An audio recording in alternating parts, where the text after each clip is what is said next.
C'est bon? On lit, Ahmed Yahya a appelé le gouvernement Tebboune à privatiser les entreprises publiques en difficulté. Vous pensez que cette mesure est? Le reste ne m'intéresse pas. L'information soit vraie ou fausse, ne m'intéresse pas du tout. Je vais essayer de l'aborder, mais je vais la prendre comme hypothèse de travail. J'ai juste une hypothèse de travail. On va essayer de montrer une analyse assez théorique, assez théorique, mais rapide, bien sûr. Je vais l'introduire dès maintenant. C'est le modèle qu'on appelle en théorie de l'agence, c'est le modèle principal agent, ou bien en anglais, c'est The Adverse Selection and the Moral Hazard. Ça, il est développé par les deux Nobel d'économie, George Akerlof et George Stiglitz. Maintenant, vendre les entreprises qui sont en difficulté financière, vendre les entreprises qui sont déficitaires ou bien qui font des pertes continuelles, structurelles, c'est excellent. L'idée de vendre quelque chose qui vous fait perdre est excellente. Contraire, si vous arrivez à la vente, c'est excellent. C'est-à-dire que vous allez gagner de l'argent. Alors que normalement, quelque chose qui vous fait perdre, vous allez carrément le jeter. Ça, c'est la première. Donc, l'idée de vendre quelque chose est excellente. Maintenant, elle est soumise à deux conditions minimales.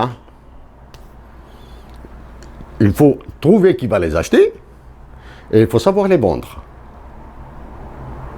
Si vous ne savez pas les vendre, ça veut dire que vous allez les abandonner. Ça, c'est la première. Maintenant, quand on voit, je dis bien, c'est un cas d'école, Ahmed Yahya, ancien ministre, ancien chef du gouvernement ou premier ministre, secrétaire général d'un parti politique, responsable à la présidence de la République.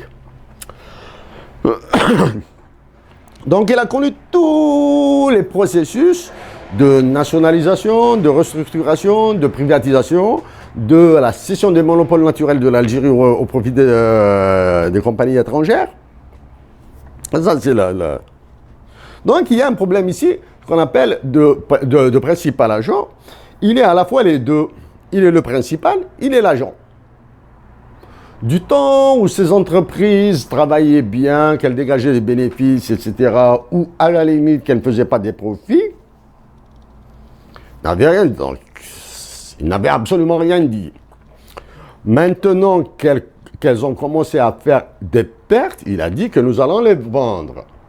Donc, il est le principal parce qu'il détient l'information, il est l'agent aussi parce qu'il savait que les politiques précédentes allaient mener vers ça. S'il ne le savait pas, ça veut dire que l'ensemble, la batterie des conseils qui ont été accordés par le FMI et la Banque mondiale était mauvaise. Tous les conseils des anciens économistes étaient mauvais. Donc ça, c'est le côté modélisation principal agent. Ou bien sélection, adverse selection et moral hazard. Ça, c'est le deuxième élément. Le troisième élément. Maintenant que l'Algérie est soumise à des pressions internationales de la part du FMI et de la Banque mondiale, il y a un phénomène très intéressant à détecter ici. Il serait en train d'alimenter la machine à polémique, parce que l'information doit continuer à bouillir, c'est de l'intoxication, c'est de l'attaque vraiment, c'est la théorie du choc. Et il est en train de préparer l'opinion publique à ses élus au niveau de l'Assemblée. Une fois cette loi sur la privatisation des entreprises déficitaires soumise au vote, ils vont dire oui. Avec son frère jumeau, le FLN, ils vont voter cette loi puisque les autres partis ne constituent absolument rien, ne pèsent absolument rien dans la décision du vote. Aussi, les autres partis politiques, à ma connaissance, s'il y a 2 ou 3 partis réputés de gauche, non seulement actuellement ils sont pour ces histoires de privatisation, ces histoires de capitalisation, ces histoires de recapitalisation éventuellement pour certaines entreprises. Donc là, il est en train de préparer la loi. Hein. Il est en train de préparer la loi. L'opinion publique sera massacrée. Maintenant, l'autre question, qu'est-ce qu'il faudra voir dans la vente des entreprises? Il y a une autre possibilité de les vendre aux travailleurs, pour qu'ils en fassent une coopérative économique. Ça, c'est la première. Deuxième, est-ce que des garanties seront prises pour protéger les travailleurs qui sont à l'intérieur, au moins sur une période de 6 mois à une année? Qu'en serait-il du capital physique? Est-ce que les dettes et les créances de ces compagnies, ce n'est pas parce qu'une compagnie fait des pertes qu'elle n'a pas de dettes et de créances. Hein. Elle a une richesse. Hein. Elle a une richesse, au moins c'est le capital social. Est-ce que des garanties seront prises? Est-ce qu'il y aura une loi anticipatrice de la non-transformation de ces entreprises en tours, en bâtiments d'habitation, etc. C'est-à-dire, on détruit tout, on récupère l'assiette foncière, on en fait tout. Ça, c'est pour cette histoire de l'information de vente. Aussi, je passerai à un autre élément, donc démographie, ça, et une autre information superbe intéressante. L'ONSEJ. Le Premier ministre a dit dans un journal comme ça que les dettes de l'ONSEJ sont épongées. Un ministre de son gouvernement dit que ces dettes ne seront pas épongées. Dans l'article du journal, du moins juste le chapeau, hein, juste la titraille que j'ai vu, est écrit « Légèrement, le ministre aurait qualifié ces mots du Premier ministre d'errement ». Bon, sur le mot « errement », je préfère ne pas m'étaler dessus, là.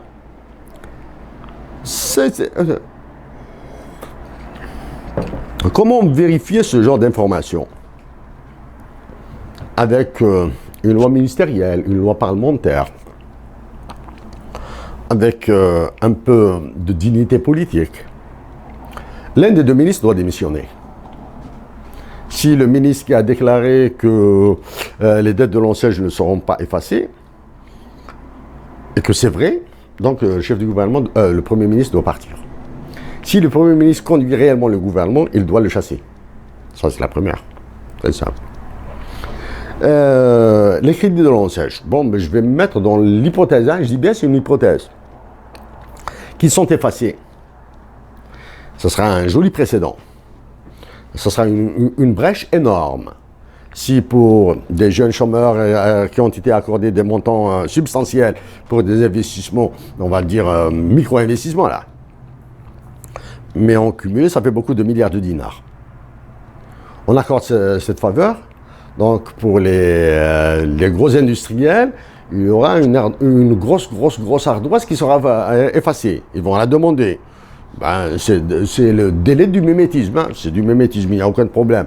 Ou bien bénéficier du même avantage. Donc, pour les jeunes qui ont bénéficié de l'ONSEJ, je vais supposer qu'ils vont effacer les dettes. Ils vont leur effacer les dettes. Est-ce qu'ils vont garder les équipements qu'ils ont achetés avec les crédits?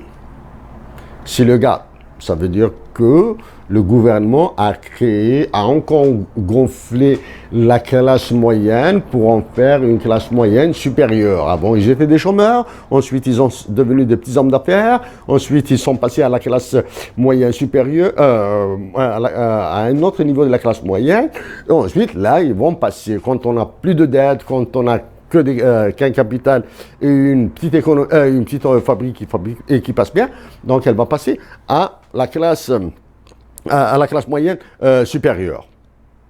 Donc il y a une solution. Oui, d'accord, monsieur, on t'a donné de l'argent, tu as acheté du matériel et tu ne peux pas le rembourser. Ok, on t'efface les dettes, on reprend le matériel qu'on pourrait revendre à sa valeur résiduelle à d'autres chômeurs. Ainsi, il y aura plus de justice. C'est-à-dire, au moins, nous n'aurons pas perdu, du moins l'État algérien, n'aura pas perdu l'intégralité de ses prêts, il a récupéré une partie. J'oublie les hypothèques, hein, je mets de côté les hypothèques là. Et il forcera ainsi les jeunes qui ont bénéficié de ça à aller vers plus d'emplois, à aller vers l'emploi productif et permettre aux autres jeunes qui n'ont pas bénéficié de ça d'acquérir des équipements à faible prix. Donc voici un petit peu la question de l'enchère. Maintenant, je vais montrer l'effet de l'enchère, à travers l'analyse, l'ancienne analyse.